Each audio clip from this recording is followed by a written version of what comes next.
Numa dessas tardes, no meio da semana, eu estive com as irmãs que têm a atividade de artesanato, um ministério tão bonito que está ajudando também a oxigenar as mentes e as irmãs desenvolverem novos talentos e até aumentar aí o seu rendimento, porque algumas vendem seus produtos, né, Elzinha? Então, é uma bênção muito grande ali, coordenado pela Elzinha, o nosso ministério ligado a essa questão do artesanato. E as irmãs estavam conversando sobre pão. E eu não sei o que aconteceu, não sei explicar, não sei se é superstição, se for depois vocês me corrigem. Eu, quando era solteiro, eu fazia uns pães e os pães davam certo.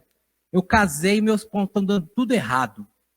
Fica sola a massa, fica duro, fica cru por dentro. Desisti, para não passar vergonha, ainda mais agora que as crianças cresceram, eu sofro muito bullying em casa, Marco Antônio. Você sofre bullying com os meninos?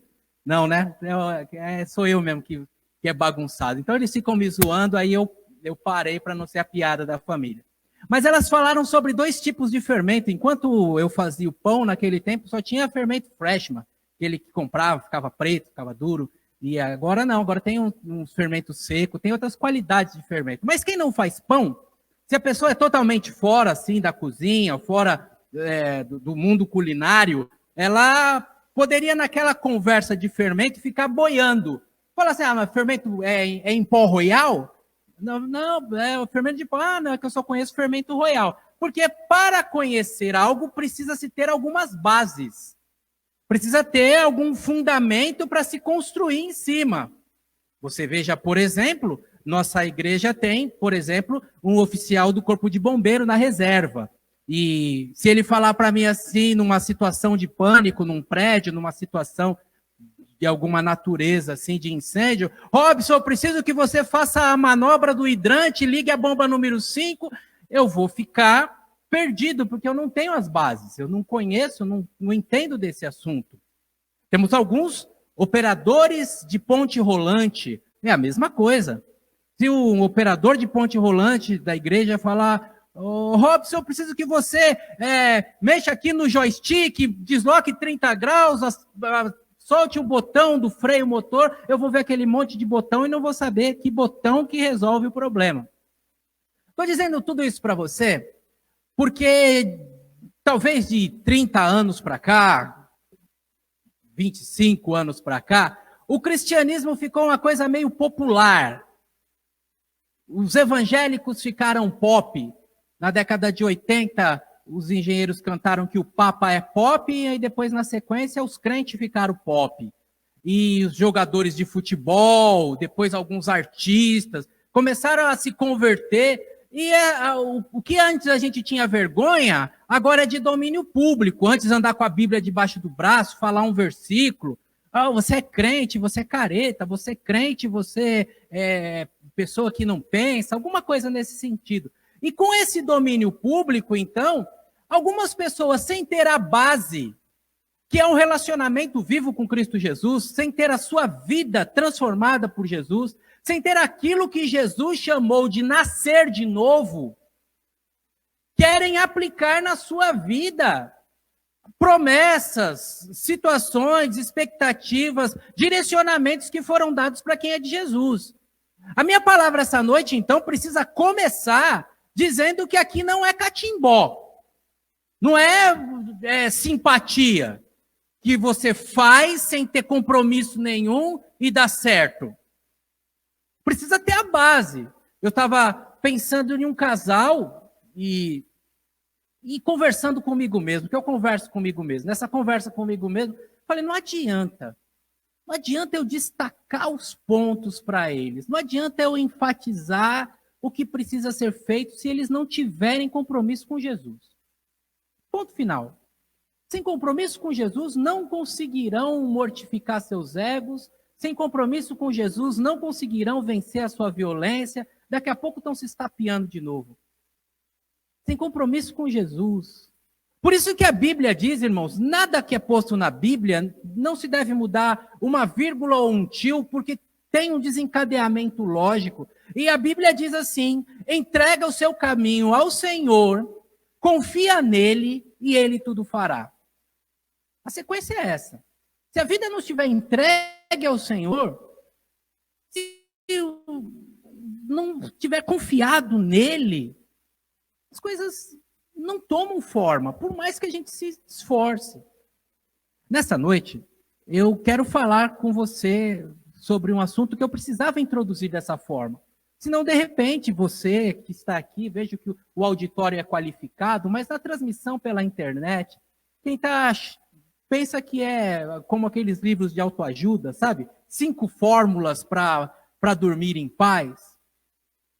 E é preciso falar essa base, que esse ponto de partida para o funcionamento é preciso um relacionamento com Deus, é preciso entregar a sua vida, reconhecer sua condição. Eu sou um pecador, eu preciso, Senhor, da tua graça.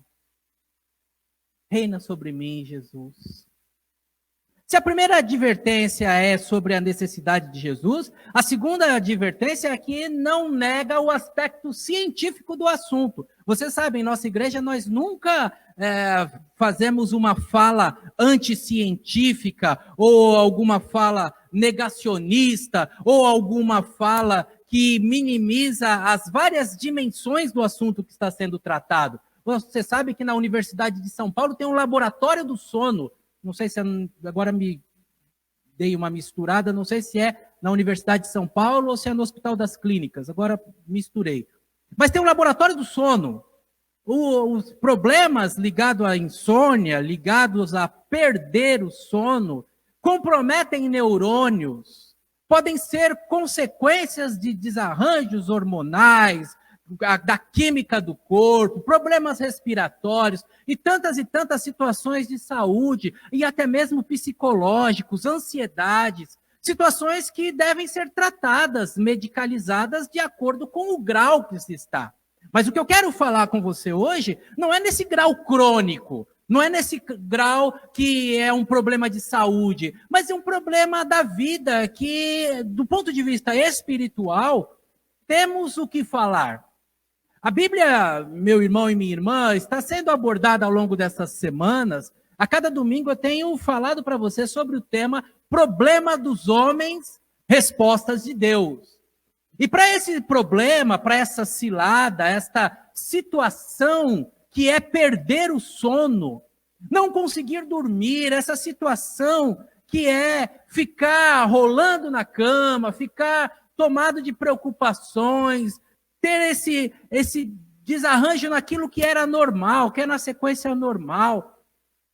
Ser tomado pelo medo, pela ansiedade, por fantasmas, muitas vezes criados pela nossa mente, que não existem ainda real. A Bíblia tem o que dizer.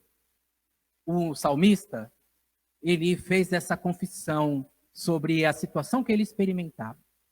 Em paz, me deito. E logo eu pego no sono. E essa situação que é tão bonita, tão relevante, é sobre ela que eu quero dizer para você, porque não é situação automática. Não é situação que eu consiga dizer assim, todo crente dorme, põe a cabeça no travesseiro e dorme sem preocupação. Não é, ainda que a gente use a expressão, o sono dos justos, e nós sabemos que Deus, olhando a terra, não viu um justo sequer, mas que em Cristo Jesus nós temos um benefício chamado justificação. A justificação é aquele momento em que eu tenho um encontro com Jesus e que eu reconheço que o sacrifício de Jesus na cruz do Calvário foi em meu favor, que o castigo que nos traz a paz estava sobre ele, Isaías 55, sobre as suas pisaduras nós fomos sarados. Então agora, Deus quando olha, porque a minha vida está escondida em Cristo, Deus quando olha, me vê através de Cristo.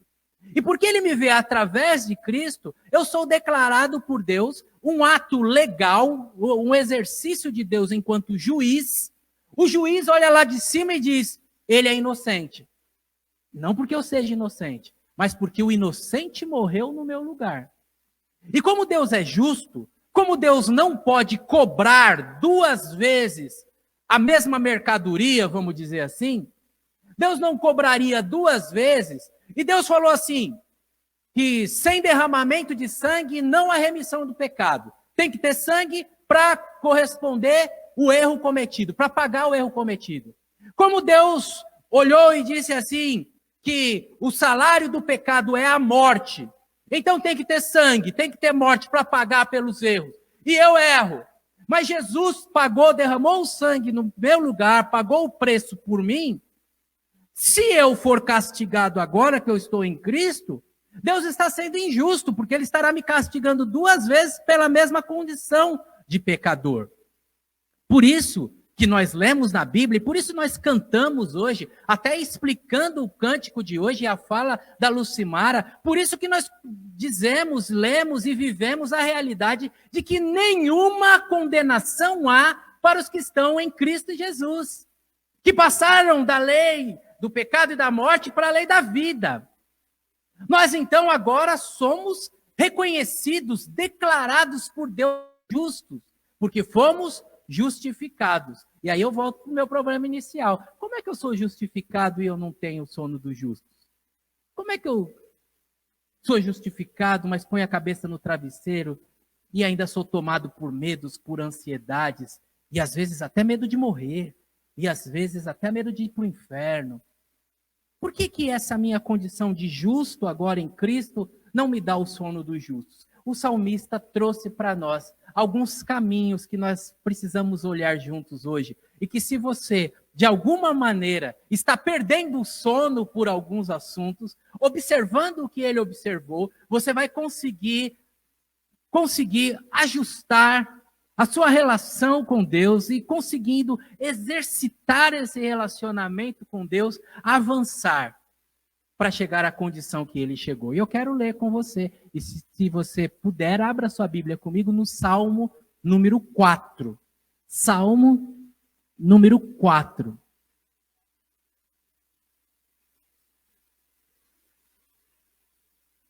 Trata-se de Salmo de Davi, quase um espelho do Salmo número 3. Os eruditos dizem que o Salmo número 3 era lido de manhã, e o Salmo número 4 era chamado um Salmo vespertino. Era um salmo para ler às 6 da tarde, ler logo depois de jantar, quando se preparava para dormir. E é esse salmo que nós leremos e que você sentirá o peso das suas declarações. Ele diz assim: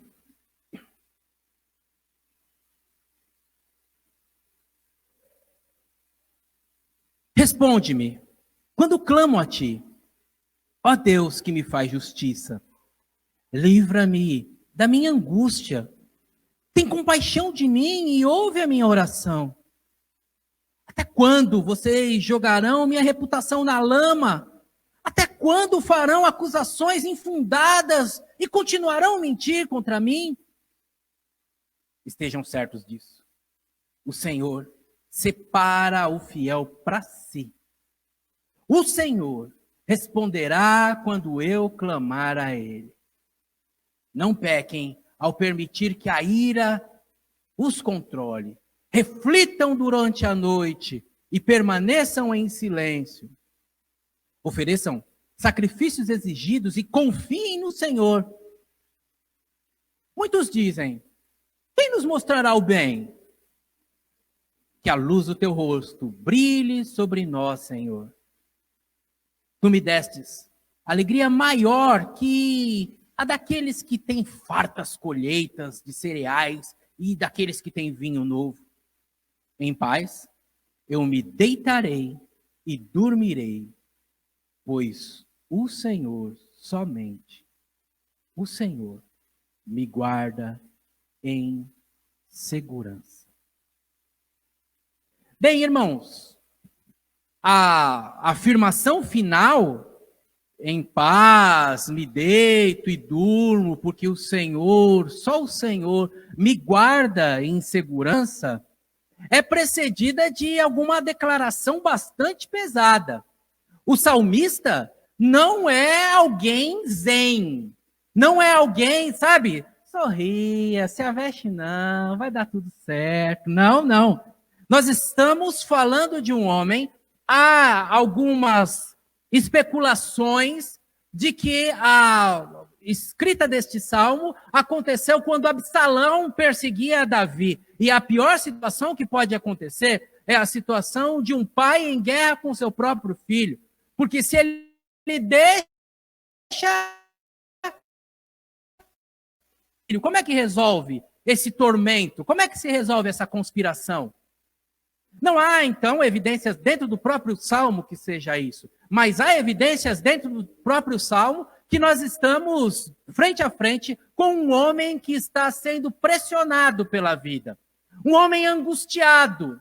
Um homem com o coração apertado. Um homem que faz uma súplica cheia do peso da situação, da perseguição, do mau momento em que ele vive. Quando você acompanha comigo os 3 versos iniciais, você acha um homem que está sendo humilhado, um homem que está sendo vítima de mentiras, vítima de fake news, um homem que está tendo o seu nome, nas palavras dele, jogado na lama. Até quando essa gente vai me fazer mal? Até quando essa gente vai me perseguir?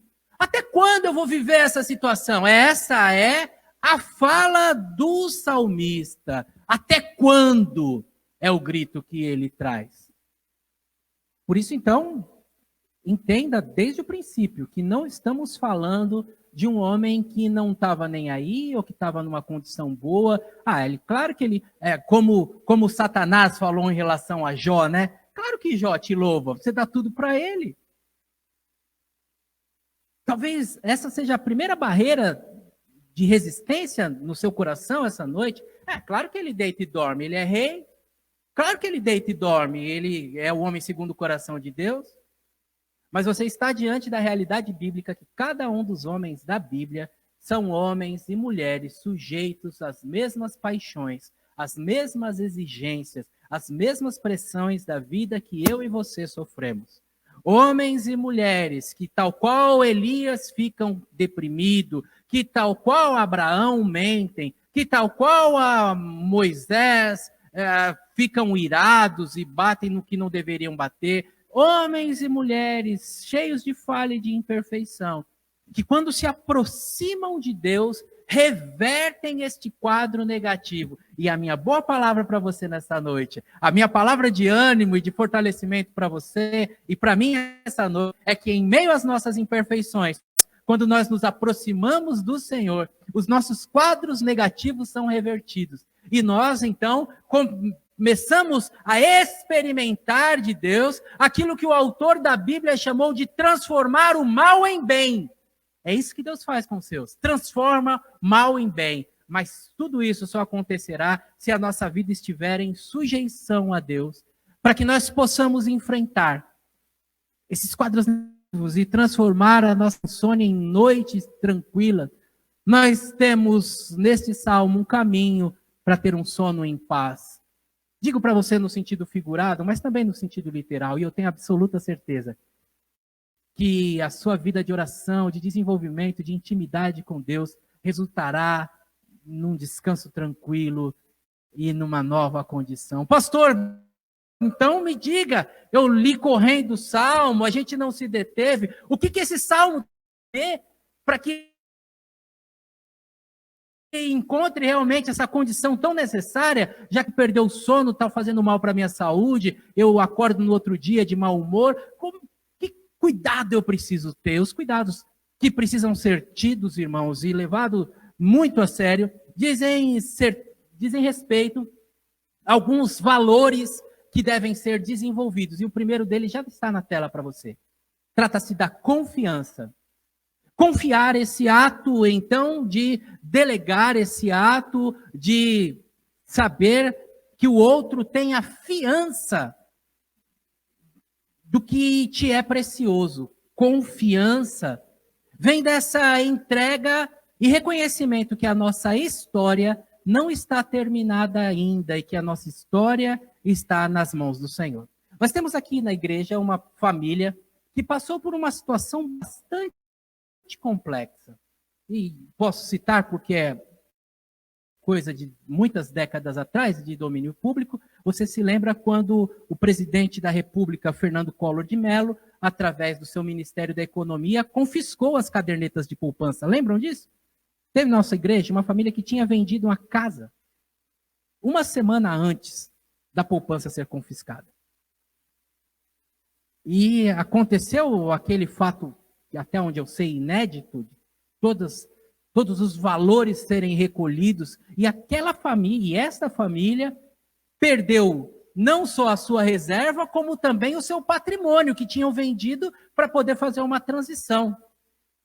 Naquele período, e quem é desse período se lembra, foram inúmeras as pessoas que se suicidaram, tendo perdido só o valor da poupança, sem só ter perdido as reservas. Eram pessoas que estavam confiadas nos seus bens. Esta família, porque já vinha na caminhada confiando em Deus, mesmo tendo perdido seu patrimônio, continuaram confiando em Deus. Passaram algumas situações, contaram com a ajuda de pessoas, conseguiram recolocações comerciais, profissionais, e estão hoje vivos, bem, com filho criado, reconstruíram patrimônio e seguem em frente. Não interromperam a sua vida. Essa semana a Bolsa de Valores, você viu, as ações da Petrobras caíram 20%, e nessa queda de 20% das ações da Petrobras, em 1929, a queda da Bolsa de Valores fez outro tanto de pessoas atentarem contra a sua vida. Eu estou dizendo para você e mostrando que existem pessoas que estão confiadas nas finanças. Existem pessoas que estão confiadas em pessoas. É muito comum ouvir de adolescentes: ai, pastor, ele é tudo para mim, se ele for eu vou morrer. Mas também adultos dizem isso. Algumas pessoas ficam com seu coração confiado em pessoas. O salmista, em outro salmo, ele disse assim: uns confiam em carros, outros em cavalos, mas nós faremos menção do nome do nosso Deus. Eu sei que pode ter alguém muito precioso na sua vida, que saiu da sua vida, mas acredite, sua vida estando em Deus, você vai se refazer. E a sua vida não está na mão de uma pessoa. Eu sei que no nosso distrito tem empresas que são empregadoras e que são a garantia de renda de muitas famílias. Mas acredite, numa eventual demissão, a sua vida não vai acabar, porque a sua vida não está na mão da empresa. Sua vida está na mão de Deus.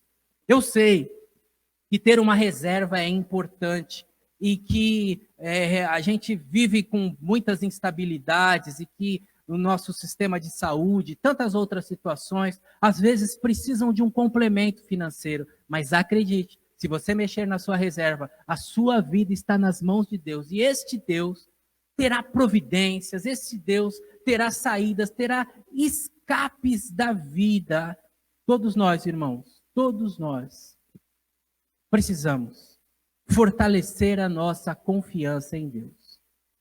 E tudo aquilo que você confia, que exclui a Deus, não é digno de confiança.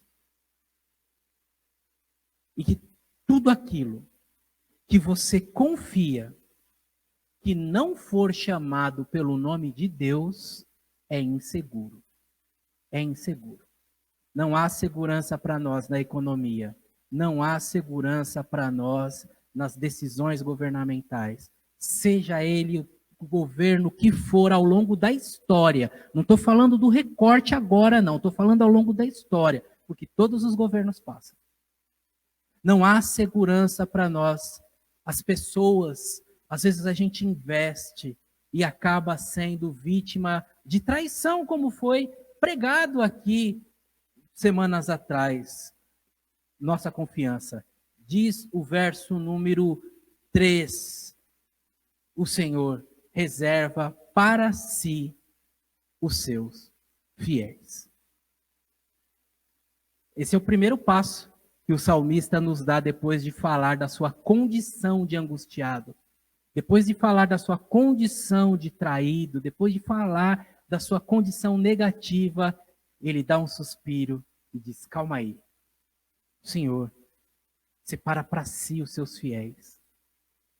Divida essa declaração em 3 partes. Primeiro é que existe um Senhor que não está ausente da história. Segunda é que o Senhor, ele sabe quem é dele. E terceiro, que ele separa para ele mesmo os que são comprometidos com ele. E nós, à sombra das suas asas, temos proteção, irmãos. Aquele que habita no esconderijo do Altíssimo, à sombra do Onipotente descansará. Confia no Senhor. Quando o mal bater na sua porta, eu confio no Senhor. Quando as situações forem adversas, eu sei que o Senhor apresentará uma saída, apresentará um escape. Confia no Senhor. E em Cristo Jesus, esta atitude de Deus separar para si os seus fiéis, ela é mais conhecida e mais experimentada ainda. A Bíblia diz em João, capítulo número 6, versículo número 37, que a pessoa do Senhor Jesus deixou clara para os seus discípulos que aqueles que o Pai me der, de maneira nenhuma eu lançarei fora. Estamos seguros no Senhor. Tenha essa segurança, irmãos. Quando o mal bater à sua porta, quando o medo chegar no seu coração, como este salmo vespertino, que todo o fim de tarde você possa dizer assim: eu estou seguro no Senhor. Eu não sei o que vai acontecer, mas o Senhor está cuidando de mim. Eu não sei qual é o fim da história. E quantas situações negativas aconteceram, quantas mudanças de vida aconteceram em nossas vidas. O Senhor cuida de mim. Eu não sei como vai ser, mas eu sei que com o Senhor eu estou seguro. Quando ele avança, e quando a gente passa do verso número 3 e vai para o verso número 4, a gente encontra o salmista dizendo assim: não pequem ao permitir que a ira controle vocês. Reflitam durante a noite e permaneçam em silêncio. Sabe, meus irmãos, essa autoavaliação, essa condição, e eu tenho uma Bíblia em casa que ela diz assim, coloque, até escrevi aqui para não esquecer, irai-vos, mas não pequei, consultem no travesseiro o seu coração e sossegue. Põe a cabeça no travesseiro e conversa com você. Tem um nome técnico isso. O nome técnico é solilóquio. Eu já falei aqui com você que eu gosto de falar sozinho, né? E falar sozinho não é coisa de louco. Fale sozinho, vai trazer saúde emocional para você. Converse consigo mesmo. Tem um salmo, já que nessa noite nós estamos falando de salmo, em que o salmista conversa com ele. Ele diz assim: por que se abate a minha alma? Por que sofres? Por que perde a calma? Não tenha medo. Espera em Deus. É um solilóquio. Não é nem Deus que está falando para ele, apesar de ser um texto que está na Bíblia, nem ele que está falando para Deus. Ele está falando com ele mesmo. Por que eu estou abatido? Por que eu estou assim? Por que eu estou triste? Essa semana eu conversei com um irmão, e conversando com aquele irmão, ele falava da tristeza de alguém que ele ajudou por muitas décadas, e este alguém, então, fez um ato, saiu de uma maneira muito ingrata da vida dele. E você sabe, eu sei, a gente não faz as coisas esperando o reconhecimento das pessoas. A gente sabe que aquilo que a mão direita faz, a mão esquerda nem precisa saber. Mas a gente sabe também, né, irmãos, que ingratidão machuca a gente. Ser vítima de alguém ingrato é uma coisa negativa. E quando eu falava com esse irmão sobre o que aconteceu, e eu já vinha orando pela mensagem, e aí no outro dia de manhã eu mandei esse verso 4 para ele. Salmo 4, versículo 4. Mandei para ele e falei: olha, coloca a sua cabeça no travesseiro Consulta o seu coração. E você vai encontrar paz, porque você fez o que deveria fazer. Não se preocupe com a ingratidão. Não deixe a ingratidão roubar o seu ânimo ou te desanimar de fazer para outra pessoa. Consulta o seu coração que você vai chegar à conclusão que, que bom que eu fiz o certo. Autoavaliação, irmãos, é você colocar a cabeça no travesseiro e conversar com você. Foi isso que o salmista fez. E nessa autoavaliação, dá para a gente encontrar os ladrões do nosso sono. O apóstolo Paulo falou, e a gente repete esse texto de 1 Coríntios, texto da ceia, examine-se, pois, o homem a si mesmo. E é esse o exercício. Examine-se a si mesmo. Irai-vos, mas não pequeis. Coloque a cabeça no travesseiro e consulte o seu coração. Eu prejudiquei alguém? Então eu tenho que me retratar. Eu tenho que pedir desculpa, eu tenho que acertar aquela situação. Porque senão o meu sono vai ser roubado. Não sem motivo. Eu fui mal com alguém. No outro extremo, eu não prejudiquei ninguém, eu não devo. Então, o meu sono não pode ser roubado, porque eu não devo para ninguém. Eu fiz minha parte. Eu vou descansar porque eu fiz a minha parte. E esse ato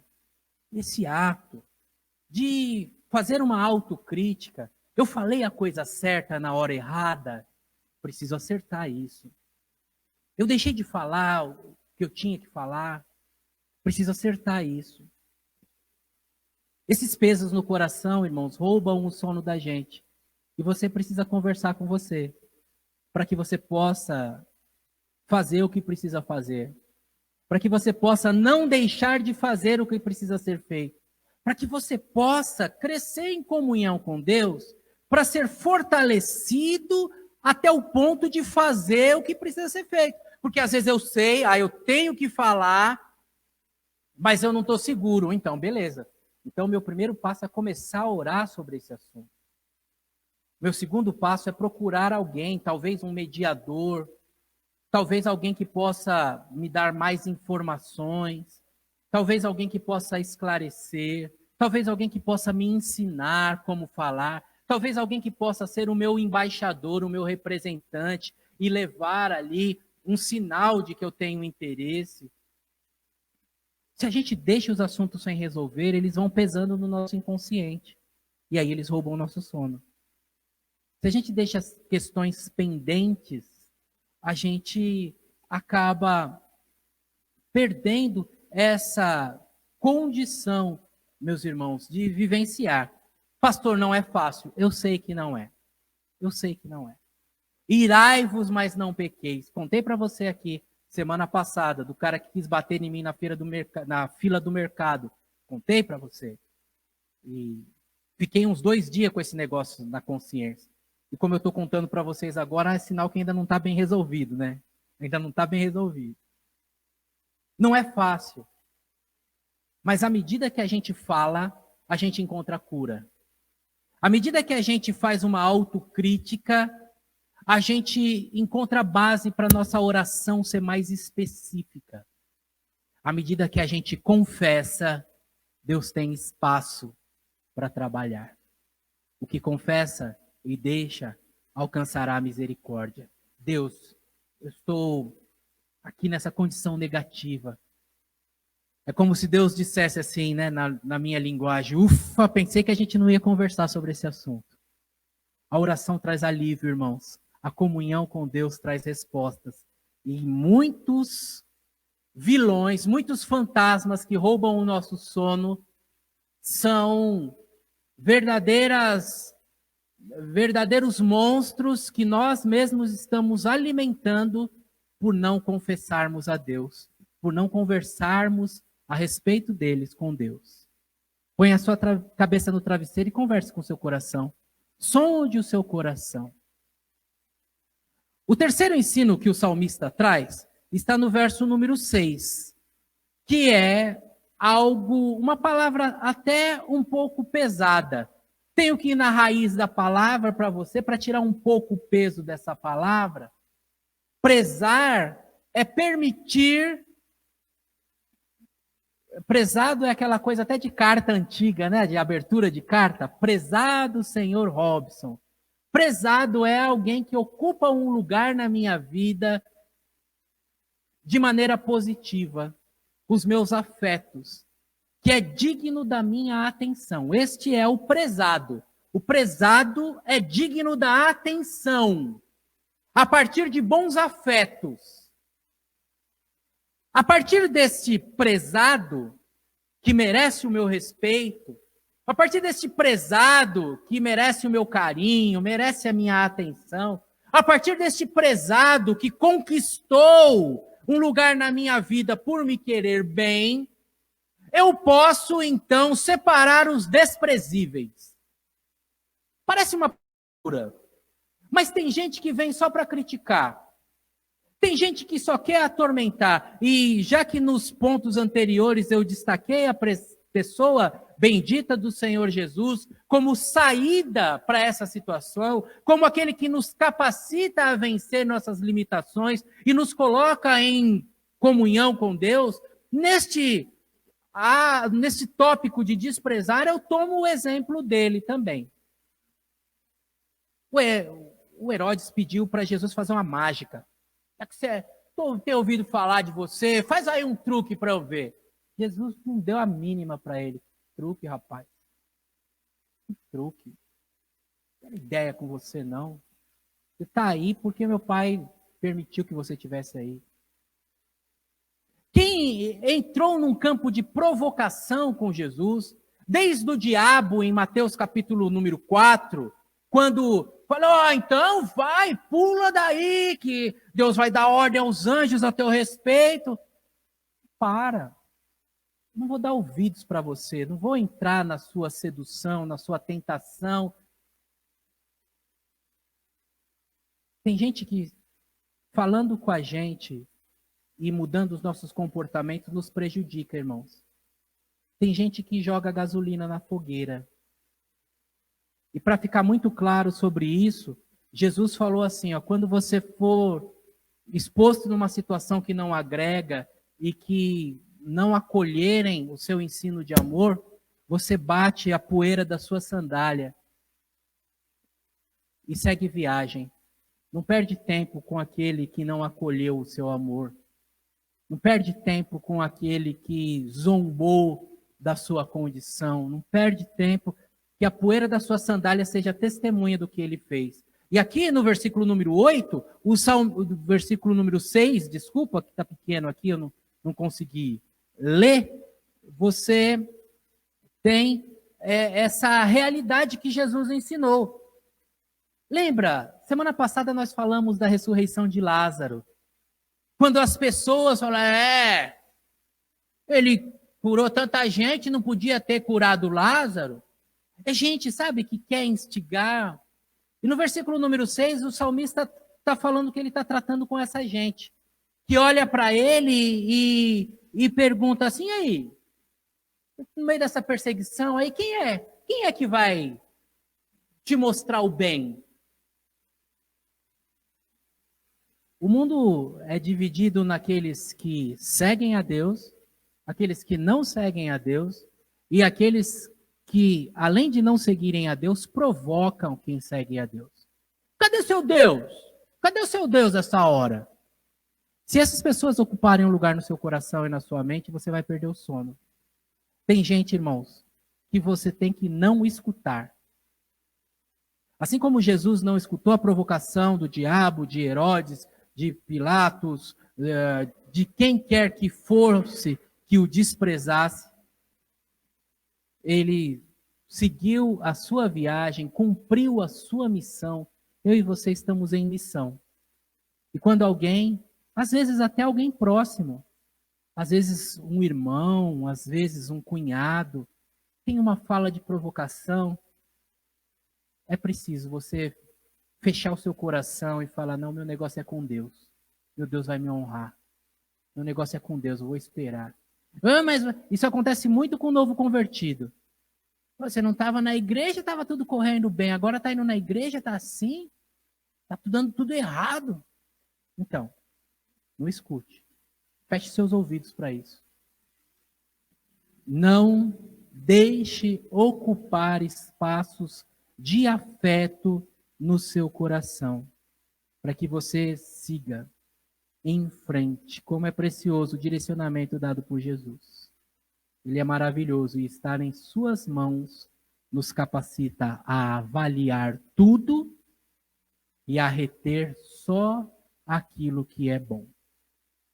O Salmo traz para nós, irmãos, a questão da satisfação como um mecanismo para a gente não perder o sono. Se você olhar só para o que você não tem, você vai perder o sono.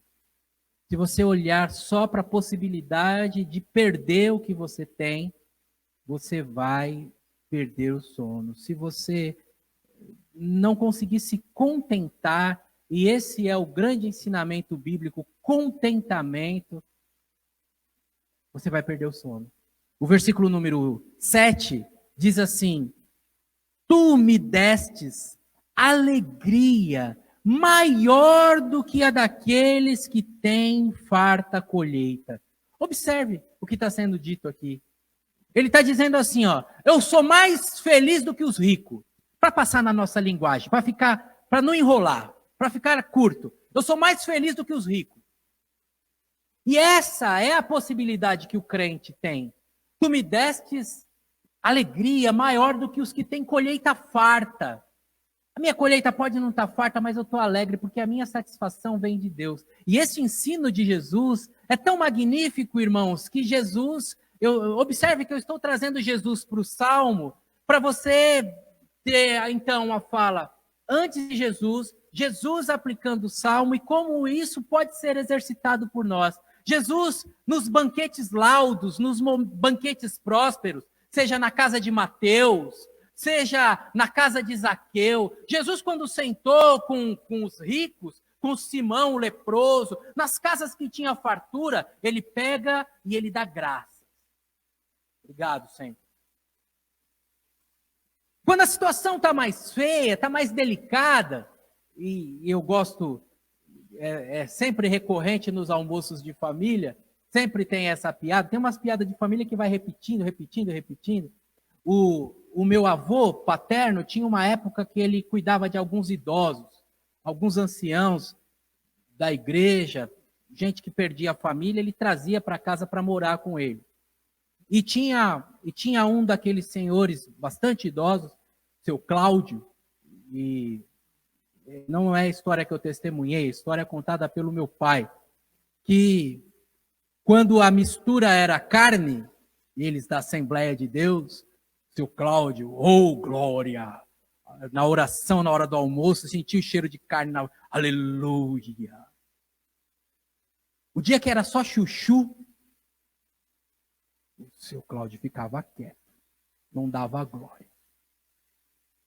Às vezes, irmãos, na vida, a gente tem mais ou menos essa condição.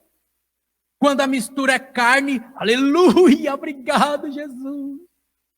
Quando a mistura é chuchu, a gente fica meio bicudo, fica meio tristonho. Mas olha o que o apóstolo Paulo disse para os irmãos de Filipos. Está em Filipenses, capítulo 4, versículos número 11 a 13.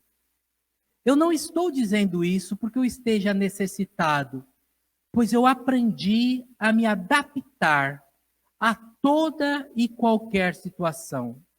Eu sei passar necessidade e sei ter fartura.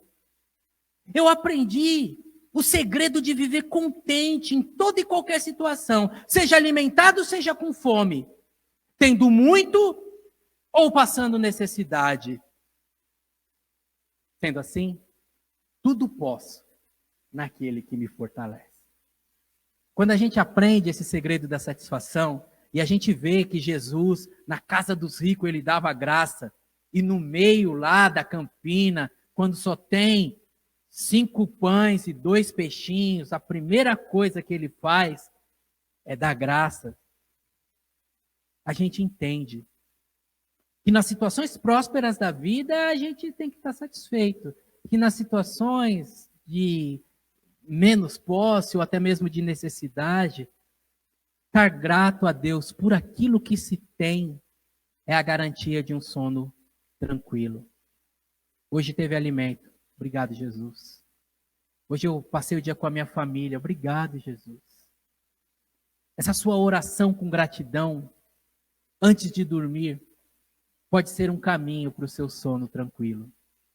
Nessa noite, nós estamos vendo com um salmista que teve angústias, que teve perseguições, que teve crises a serem vencidas, experiências que lhe ensinaram a deixar de lado quem não agrega valor, que ensinaram a ele um caminho de agradecer por aquilo que tem, que mostraram que quando a gente lida com um relacionamento colocando a confiança total em Deus, os ataques têm menos força sobre nós. E o meu convite para você nessa oportunidade é que você pense assim, que você realmente entregue a sua vida a Jesus e você diga assim: Senhor, eu quero confiar mais no Senhor. Que você diga assim: eu quero dar menos satisfação para as pessoas, ficar menos preocupado em agradar gente que eu nem conheço. Eu quero ter uma vida que agradece aquilo que tem. Eu tenho absoluta certeza que você organizando esses valores na sua mente, você terá sonos mais tranquilos, terá menos dor no estômago, terá uma vida mais leve, terá mais sorriso no rosto, terá mais energia, mais tônus para enfrentar as várias situações que a vida nos traz. Que o Senhor permita a você, assim como um salmista, dizer: em paz eu me deito, coloco a minha cabeça no travesseiro e durmo, porque eu sei que somente o Senhor me guarda em segurança. Vamos orar? Por bondade, abaixe a sua cabeça. O Senhor, somente o Senhor me guarda em segurança. O nosso caminho desta noite passou por aumentar a confiança no Senhor. Nada que o mundo tenha, por mais dourado e brilhante que seja, pode me dar segurança. Toda segurança que exclui a Deus é insegura. O nosso caminho nessa noite passou pela autoavaliação. Sim, porque se você fez alguma coisa errada, você tem que corrigir, está pesando na sua consciência. Autoavaliação, para que se você não fez uma coisa errada, você possa ficar tranquilo. Eu sei que eu não fiz nada, vou dormir aqui tranquilo, em paz. Nosso caminho essa noite passou pelo desafio de ignorar quem nos quer mal. Ignorar aqueles que só querem nos provocar. O nosso caminho nesta noite passou por crescer em gratidão. Não ficar só olhando para aquilo que a gente não tem, mas desfrutar, agradecer, celebrar aquilo que a gente tem. Caminhos que um homem fez, 4 etapas que um homem fez, que resultaram em sono tranquilo. Que você possa fazer esse caminho também. Confiar, se autoavaliar, descartar o que não agrega e crescer em gratidão. Eu quero orar por sua vida. Eu sei que você já está orando, mas pode ser que você queira que eu ore contigo, e para mim é um grande privilégio.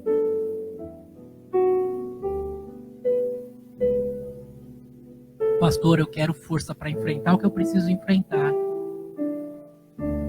Quero deixar de lado as pessoas que me atormentam. Eu preciso dessa condição de ignorar.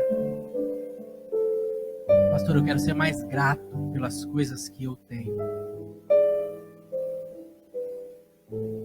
Pastor, essas 4 destaques aí que o salmista fez. Eu nem sei em que posição eu estou, mas eu quero é ter sono tranquilo. Ora comigo? Claro que eu oro.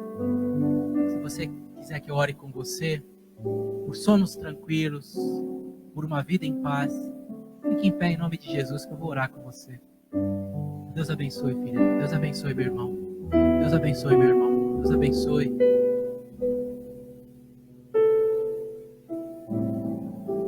Pai de amor e de bondade,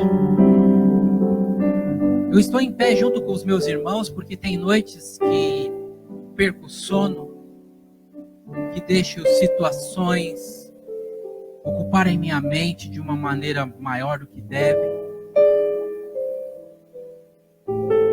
Obrigado, Deus, pela tua palavra, porque ela tem saída para nós. Juntos, queremos crescer em confiança no Senhor. Sabemos que essa confiança vem da intimidade com Cristo Jesus. Eu oro por esses que estão em pé para que entreguem mais e mais o seu caminho ao Senhor, confiem mais e mais sua condição no caminho. Eu oro por esses homens, por essa jovem, pedindo em nome de Jesus que o Senhor os ajude a lidar com as pressões da vida, porque eu sei que a preocupação que rouba o sono deles é sinal que são pessoas responsáveis. Mas eu sei também, Deus, que as situações que preocupam estão ocupando um lugar muito grande que o Senhor pode ajudar a administrar.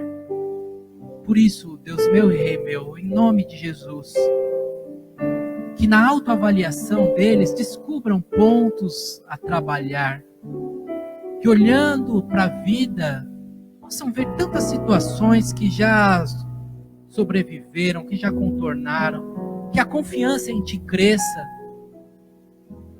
que os ouvidos estejam abertos só para gente que agrega valor, que a gratidão seja uma marca em seus corações. Fortalece, Deus, fortalece, repreende a fúria do inimigo, não deixe o inimigo das nossas almas se aproveitar de situações que os assustam. Pelo contrário, que eles possam, ainda essa semana, ver a Tua mão nessa situação e crescer em confiança. Eu rogo, Deus meu e Rei meu, a Sua bênção sobre cada um e todos. Que a Tua paz, que excede todo entendimento, reine nesses corações. Pousarem a cabeça no travesseiro, tenham um sono tranquilo para a glória do Teu. Peço pelos que nos assistem pela transmissão, que em nome de Jesus o Senhor faça desta mensagem um instrumento Teu para acalmar corações e glorificar. É o que eu te peço e te agradeço. No nome de Jesus. Amém. Se assentar, que Deus abençoe.